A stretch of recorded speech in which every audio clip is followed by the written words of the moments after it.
Hi there, I'm Joe Vargas with Behind the Badge. With all the questions and controversy regarding the recent assassination attempt of President Trump, we thought it would be a good idea to talk to someone from the Secret Service and ask some questions. Specifically, what is the history and role of the Secret Service, and what might have gone wrong during the rally on July 12th in Butler, Pennsylvania? As our guest, we are pleased to have Mike Succi with us. Mike was a special agent with the Secret Service for 23 years before he retired. During his time, Mike was involved in presidential protection and investigations. Part of his responsibilities included advanced preparation for presidential visits, both foreign and domestic. He currently runs Succi Investigative Services, where he still provides protection services, as well as computer forensic investigation services. Let's talk to Mike. You know what? I thought this would be a really good opportunity, first of all, to educate our listeners and viewers about, what is the role of the Secret Service, its primary mission and responsibilities when it comes to presidential protection. They've got some off-the-wall stuff like forgery and things they get involved with, but primarily the public identifies with presidential protection. Right. We have two different goals for the Secret Service. One is the investigative side, and one is the protective side.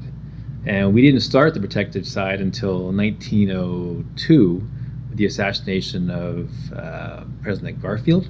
Yes. 1865, we were actually formed into the Department of Secret Service from the Treasury Department. Lincoln signed the bill saying Secret Service is going to go out and investigate counterfeit money. Because the Civil War had just ended, his special unit of his spies were his Secret Service agents. They were spying on the South. The Civil War ended. He says, hey, now 40% of all the money in circulation is counterfeit. So I want you guys to now go form and stop that counterfeit currency making. So it wasn't until 1902 that we actually got protection.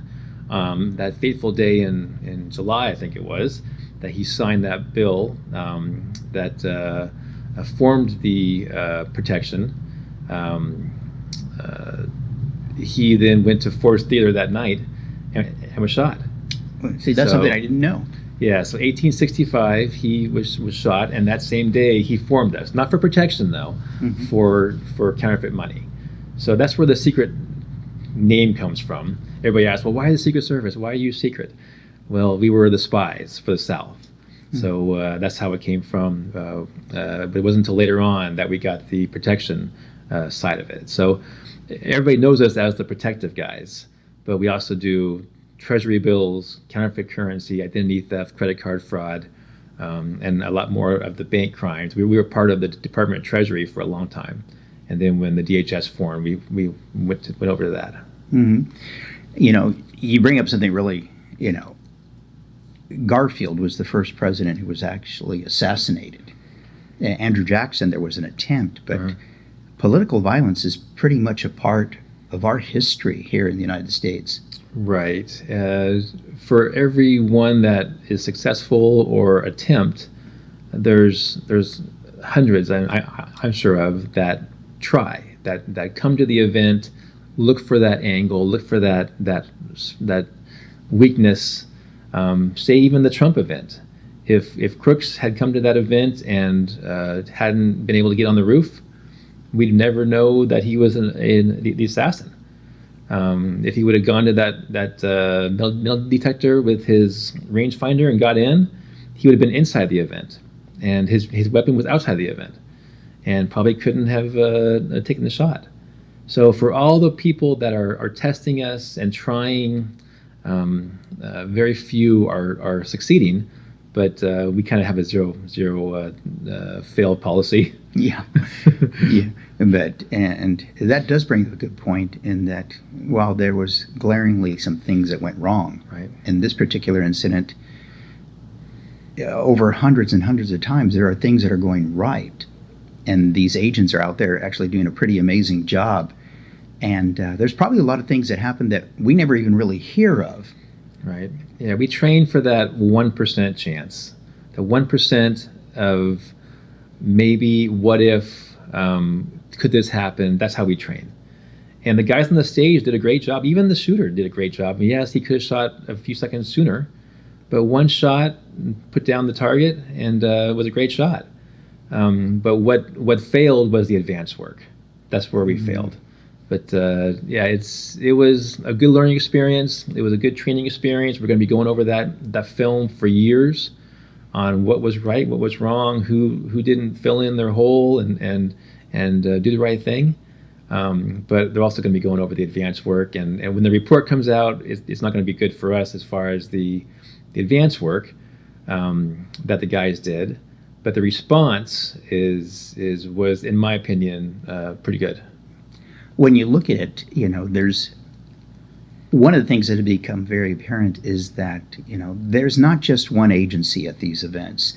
You're having to work with local law enforcement. It pretty much is clear that, in my experience, the Secret Service has total jurisdiction over the inside of the event and monitors a lot of that. But oftentimes, the exterior responsibilities are given to outside agencies. Correct. Right. That's kind of how we work. We can't go into 3 or 4 sites per day and bring the manpower to those sites. We count on local law enforcement to work with them. They know the people, they know the environment, the people know their uniform, they know the look of the officers. Usually that gets more respect. We also don't want to put the officers in a position where they have to allow or restrict access. So we have a pin system. Staff has pins, the White House has pins, everybody's got pins, and no officer is going to want to be put in a spot where he has to say yes or no to access for a pin. So the inner perimeter is where most of the pins are located. The outer perimeter is where the local law enforcement will be the majority of them on the outside. And that's because they know the outside of the people coming in. They can work with the traffic better. They can do public movements, crowd control. They're used to that. We have a policy of protecting the protectee and getting them out, not staying and fighting the fight. So that's not our job to stay and fight and put down. Mm-hmm. We'll leave that for the locals, the SWAT team, the camera assault team. Our job is to protect the protectee and get them out and safe. Mm-hmm. One of the things that came up in this, and I've even noticed it in the events I've working, there's always a bunch of weird-looking dudes at every event that you're trying to keep track of. Right. It's typically male, by themselves, and you're looking at them and they just don't fit. We train for that. So we train, hey, look in the crowd. Who's not happy to be there? Who's not cheering when everybody else is cheering? Who's sweating in a cold environment, or who's wearing a trench coat in a hot environment? What are they covering up? Why are they there? And that's what we look for initially. And we have also our plainclothes people that are in the crowd, that are walking out among the public, looking for those signs. That's the first sign you see. Obviously, the other signs are more blatant, carrying things that they shouldn't carry into an event, knives, guns, rangefinders, things that beer, right? Yeah, things they can throw, sticks that are on signs. So we allow signs, but no sticks. So there's definitely things that people don't know when they're bringing in to the events, or they try and sneak in, or they get in line and they realize, oh no, there's a magnetometer, and then they turn around and walk away. So we're looking for that too. Mm-hmm. There's some speculation. In fact, some of the testimony was that Crooks, the shooter in this case, the case of the Trump, was actually seen beforehand, right, and identified, but probably other people were as well. Right. There's always several people at an event that are there to either test the security or just want to be involved with the event, but not go inside the event because they maybe aren't a fan, but they don't want to get involved and go too far. There's also the people that do get in that speak up and try and yell something during the event. You can tell their actions, their body language. You can tell that as well. Some are left out. Some are not required or not permitted to come into the event. So they'll pass out tickets, the staff will, and they'll be free, but that allows the staff and the local law enforcement to do a trespassing charge. Say, hey, we're going to pull your ticket and you're no longer wanted inside the event. Okay. Well, and people do get into the event that might not necessarily be fans. We see it frequently with protesters. Correct. They're not there necessarily to harm the candidate, but to voice their opinion and be disruptive. Correct. In other words, so while there is some restriction on freedom, people do get in who basically are just there to disrupt. And normally those don't matter to us, the Secret Service. Those don't matter. Yell and scream all you want, yell and do your thing. If there's a disruption, the staff and the local police that are inside that have that ability to trespass charge, drop a charge on them and get them out, they will. But as far as the security of the protectee, just yelling something doesn't really matter to us. You've listened probably to some of the testimony, and you've read a lot of what's going on, because you did this for, gosh, Right. how many years? 23 years. 23 years. And, it's like me, I still look at stuff that my old department is doing and going, okay, what went wrong here? Right. That kind of a thing. As you look at it and have heard the bits and pieces, those that have been verified, I mean, there's a bunch of smack out there that is just craziness that people take as gospel truth. I think the one I saw was a picture of a counter sniper on a rooftop, supposedly identifying themselves as a Secret Service agent, and that they were ordered not to take out the shooter for 3 minutes. And it seems ludicrous. Anybody who's worked in law enforcement would automatically go, this isn't true, because the guy who just wouldn't do that. But it was shared hundreds of thousands of times and people bought into it. Right. But looking at the facts as you know them, what do you think was the big thing that happened that shouldn't have happened? I think that obviously the advance of the site was not sufficient enough to cover that building. Ironically, this was the very first site that counter sniper had been approved and had traveled to a Trump rally. Up until that time, it was either local counter sniper or none at all. And that's just because where we were at on the campaign, and not because of any threats or, well, I guess, it could have been threats as well. But just as you get closer to the election, they get more and more assets. So this was the very first site that the Trump campaign had received the counter sniper teams. But as far as what went wrong, the advance work. The advance guys, they're on a farm. And yes, it is cheap of the Trump campaign to do these outdoor events on a farm in the middle of a field, because it's cheap for them to do that. All they pay for are some bleachers and a stage and some bike rack, and they can invite as many people as they want, versus pay for an arena, and it limits the amount of people, and it costs more. And they can do 3 or 4 or 5 of these outdoor events per day for the one cost of one indoor event. But we can still cover the outdoor events.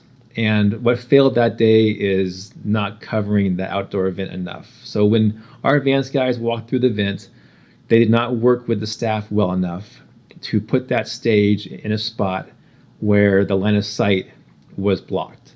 They could have turned the stage, turned the bleachers. I saw 2 cranes that were holding a flag up. They could have used those cranes and used that flag to block the whole line of sight for that building. They could have used any farm equipment on that farm and blocked the line of sight. Yes, there was tree lines around the whole thing, which is a huge problem. But once again, make that site tighter, make it a U shape all the way around, to where there's no way to even have a line of sight from a tree line. And what's going to be a problem is when the supervisors of that office walked through that event and stood on that stage and asked the advanced team member, okay, how are we mitigating that building? And their answer was counter sniper. Counter sniper is the last mitigation. That means there is no way to cover that building without counter sniper. There's no other way.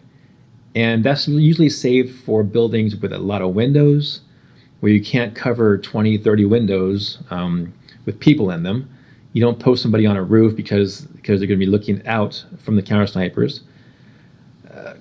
So that supervisor accepted that answer as, okay, counter sniper is going to cover that. Great, check that box.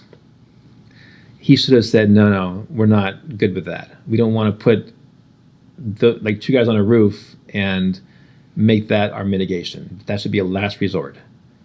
They should have turned those stages, put up some banners, put up some field equipment, farm equipment, something that blocked line of sight, made that site tighter to where all that line of sight was not in play. Or they could have even put local law enforcement on that roof. That's been the argument.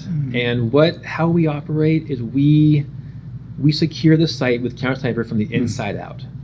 So no local law enforcement is going to want to be on a roof when our counter sniper guys are pointing their weapons at them. So that was my very first text I got. Hey, Mike, why wasn't that roof posted? Well, if that roof that building had 20 windows facing the site, putting a person on the roof isn't going to help. So counter sniper trains to work from the inside out. So they'll be around the stage looking out. I was in India once and at the airport, and there was buildings around the airport. And the Indian, my counterpart, had counter snipers on every building around the airport, looking at me, looking at us. So I go to him, I say, hey, sir, we're not the problem. They're on top of a building with 20 windows below them. They can't see the sea. They can't see the wood line that's next to the buildings. And he has some explanation how they're going to turn around and face out, but that didn't cover the building. He thought by putting somebody on top of the building made that okay. That was a mitigation for the threat. So putting something on the building was a good idea if the building was just a one story with no windows. That would be fine. And what should have been done is the locals or our guys should have been watching that building and seen that there was access to that roof. And that would have been, you know what, we need to mitigate the access to that roof, not just have somebody up there looking at our event. So I think that's kind of the very first question I got from why aren't buildings posted? And for one, the guys don't want guns pointed at them. And for two, that's just not how they work. They secured it from the inside out, not the outside looking in. As far as events go, this was not a huge event. No. By numbers wise. And it's in an area of the country where there was a lot of support, for the president there. Yeah. And it always seems in these acts of political violence that the people who do this are just like outliers. They're like square pegs that can't fit in a round hole. It's never a huge conspiracy like we see in the movies. Right. And, it may be because of that influence, our minds tend to go there right away. The big training and the big operation and in the line of fire sort of thing. Usually it's just a crime that happens when they have the access to it. I still don't know how he got that weapon on the roof. I've heard stories of the rifle was down by the air conditioner and he had pre-posted that. But I hope he didn't go to his car after trying to get into the mags and somebody saw him carrying a rifle bag. That would be a major problem. But I think he pre-posted it by the air conditioning unit and then went back to it and then got it and then got on the roof that way. Well, we did hear that he might have been there earlier and flown a drone. Right. So he was there earlier. He probably recognized that was the easiest way on that roof. Did his own advance work, which is something that we failed in recognizing that. We're there hours beforehand. We're there days beforehand. Not just the few hours. It's 5, 6, 7 hours before we're at that site, walking it, building it, securing it. So if one of the guys was like, hey, that guy's over there flying a drone, we need to talk to him. or if he's looking at this building, bringing in a rifle bag, I mean, that should be recognized. But if he was the one that posted that there, the rifle, that would be the failure of us to recognize that, unless he did it in the middle of the night and came back and did it. But we'll never know kind of until that report comes out. Yeah, and he is really, when you look at it, they're still trying to dissect where his head was at. I mean, he wasn't posting a whole bunch of political smack on, in social media. In fact, he had no previous encounters with law enforcement. Not political, really. And not a whole lot of red flags with mental health issues. No. And, probably one of those people that it's hard to mitigate pre-event because he's not out there. He's not loud. Right. He doesn't fall into that category of a shooter. Well, even the school shooters. I know the Secret Service does an annual report on school shootings, and they take every one and they try and put a face to, this is the kind of person that does it. What they come up with is we have no idea. That it's usually the loners, though. It's usually the ones that are kind of by themselves that feel outcast. But besides that, male, female, I mean, it's just ages are different, nationalities are different. Really hard to categorize the one shooter. You can, with some certainty, you can say it's probably going to be male. Right. Yes. Females are rarely shooters in these kind of cases. Right. But getting back to this, I mean, this is going to shake up the whole agency for quite a while. It's tough to say, but it's going to help us. I know after 9/11, we really had carte blanche on whatever we said. The staff listened to it. Before 9/11, campaigns were hard because the staff wants access. They want handshakes. They want everybody. They want maximum exposure. Exposure is huge, and you break a lot of rules. You break a lot of these rules where I wouldn't put them into that situation. That site's not secure yet. That group of people haven't been magged, and we get the pressure from the staff saying, "Oh, it's fine. Don't worry about that." Yeah. Or let me get out of my car. I want to go shake hands. Right, and we'll see that, and that happens. So after 9/11, they realized, we need to listen to these guys, and we were always told to do your paperwork like it's going to be in front of Congress one day. And this paperwork is going to be in front of Congress. They're going to go over it, and I mean, word by word, on what was said, what was done, what was the plan. And this will help us be able to say no to staff, that this is not safe for us, for this campaign for sure. Well, there's already some movement that way, and I mean, I think they're really pushing towards only indoor venues. Right. I definitely would push for that. I don't think the Trump campaign is going to stand by that. They had said it at first, and then they came out and turned on that one and said, no, we're going to do it still. And it probably came from our guys saying, we can cover them. We just need to do a better job of covering it. And it is very intrusive for the protectee, where you're trying to tell them what to do, and you get a lot of pushback sometimes, don't you? Not from the protectee himself. It's from the staff that feels the pressure of a larger crowd, of pictures, of donations, of more camera time, getting in front of the press more. That's the pressure that you feel from the staff side. From the protectee side, yes, they depend on all of that, but I haven't really come across a protectee that's like, oh no, we're doing this.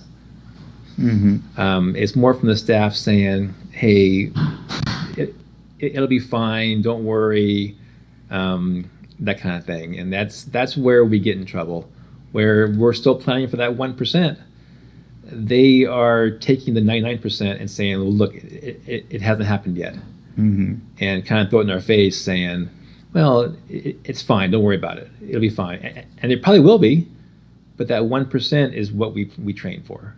Yeah, well, they're totally unpredictable. You don't know when or where, so we always act like as if this is the one.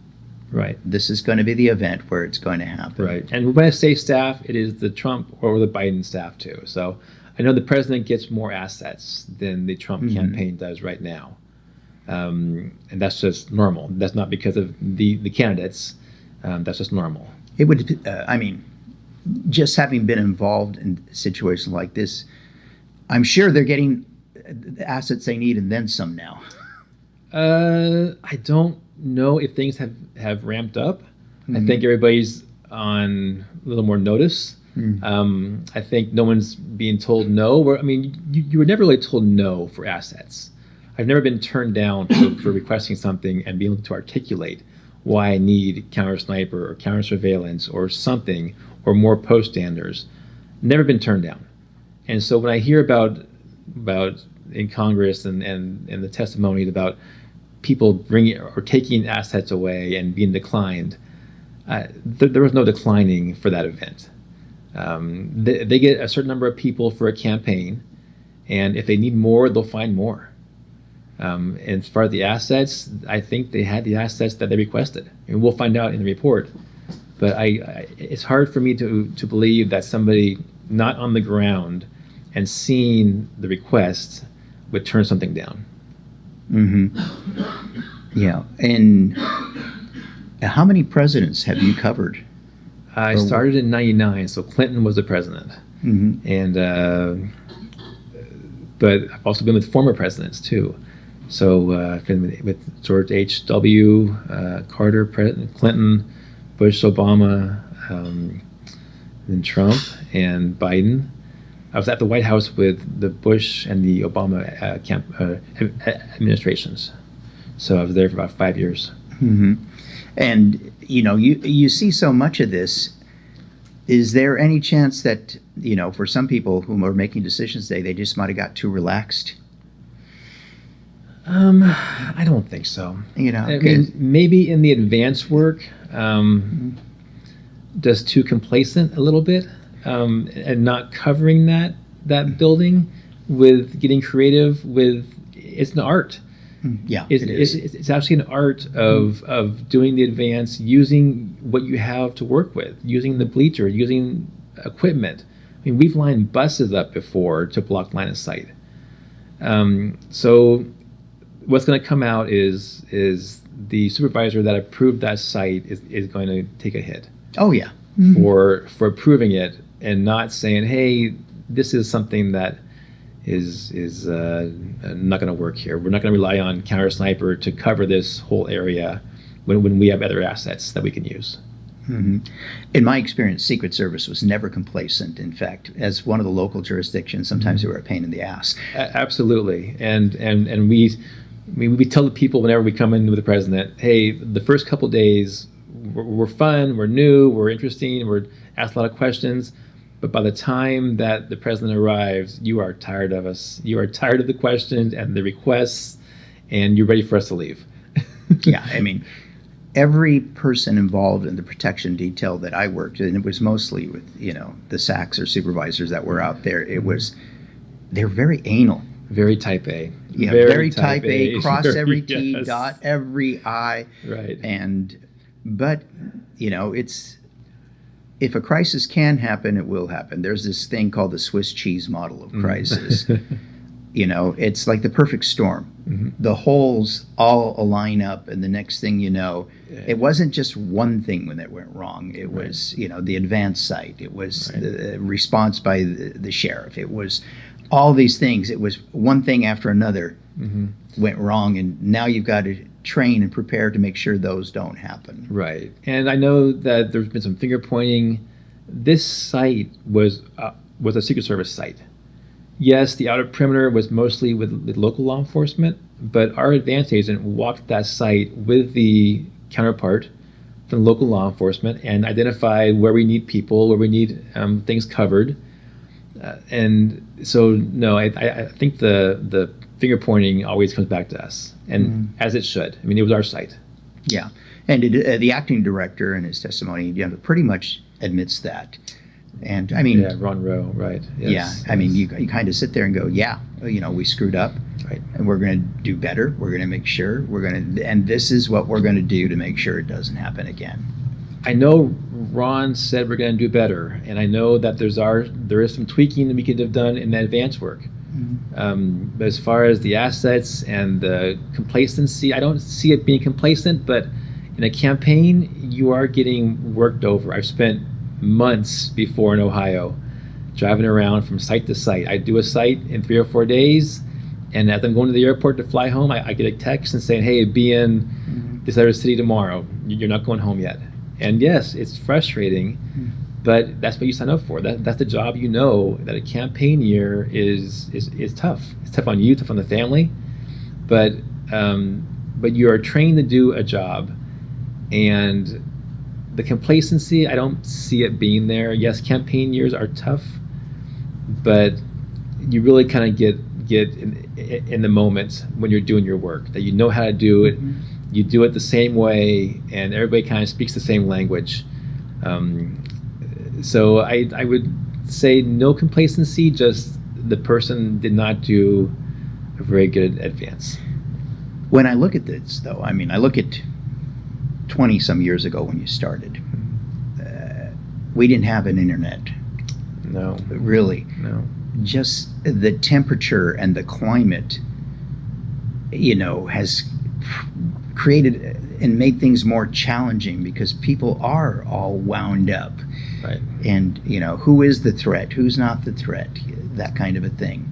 It created a whole new department. So it created a critical systems department, which means anything on a network. So if the president gets on an elevator and is controlled by a network, somebody from remotely can log in and stop where he wants, or change where he's going to stop on the elevator, or turn lights off remotely, or open doors. They can open doors remotely for a building. So this internet created a convenience factor, but also a whole new department for security. And that was one of the jobs that I did the last few years, was I would go into a site, realize what critical systems were present, and then lock those down, mitigate those threats, so nobody can come around. Even with the big A, we had the big A out front, and there was content on the big A, the screen. And yes, it's not a threat, but it's an embarrassment if somebody could go onto that remotely onto that big A and post content that was negative, that was embarrassing, something bad towards the protectee. So it's my job to validate the content, lock it on there, and so nobody else can then come on and change it. Well, even embarrassing. I mean, they could create chaos by simply putting, there's a bomb in the building, or in the stadium. Correct. Yeah, they just. But so marquees in Vegas, going down the Vegas Strip, we're locking down the marquees. The big A, street signs, flashing street signs, those ones you see for Caltrans, we're locking those down when he's going on the freeways. So I would get a hold of the Caltrans or Nevada, and we would lock down those signs. We lock down the cameras, the public cameras that the news crews use.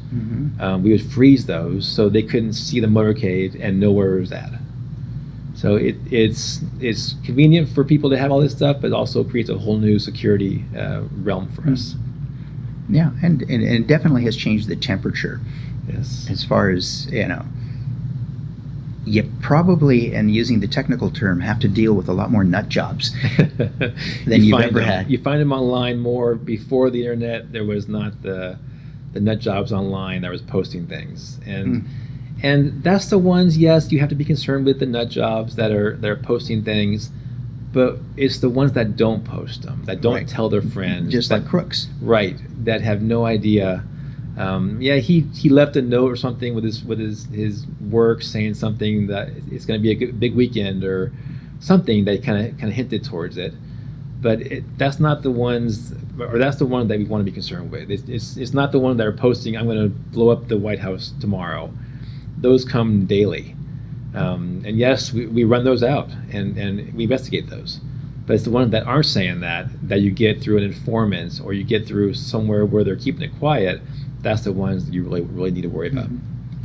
Well, yeah, you're still doing protection now. I am sometimes, yes. Yeah, yes, but But now you do it as a private citizen. Right. And, right. We thank you and appreciate all the work you did for 23 years. My pleasure. All your guys did good. They're still alive.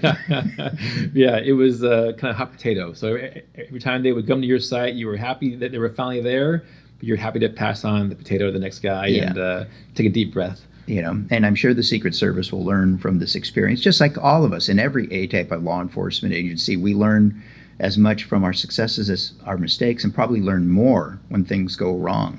Right. We have to take a quick, hard look and go, what could we have done better, and what could we have trained, better prepared, all sorts of things, and boxes are going to get ticked. Right. Our training is going to be all over this, every camera view, which before it was. I mean, every former assassination of foreign presidents, we go over what happened, how did it happen, what was the planning involved with it. So yes, they will be using this attempt for a long time. Mm-hmm. Well, it's been a while, and that's probably why people haven't really thought about it. I mean, when you look back, there were 2 attempts on Gerald Ford's life. A successful attempt on, Reagan, and of course John Kennedy. Right. And even Robert, who did not have Secret Service protection at that time, because it was still early in the campaign. Right. That kind of a thing. Political violence is just a part of what we have to do, and it's part of what law enforcement, has to deal with these days. And it's not just happening at the presidential level; it's happening at the Congress level. It's happening even at the municipal level. Right. Where we're having to deal with this kind of stuff. Mike, appreciate you being with us, and I hope we answered some people's questions. Yeah. And there are just so many conspiracy theories right now, but I'm sure all the questions will get answered. Just give it time. Right. Allow people to do their job and to go through, and in the end, we'll probably know as much as we need to know about what happened. Right. Our director took a big hit for not answering the questions in front of Congress. And I kind of stood by her saying, you know what, let the facts, the truth come out in the third-party independent investigation, and then we'll give you the report. It's going to come out, and all these conspiracies and different ideas that people are having that are being compounded on social media should stop, hopefully, once that comes out and the truth is out there. Alrighty. Thank you, Mike. Thank you for having me. Awesome. That was interesting. Yeah?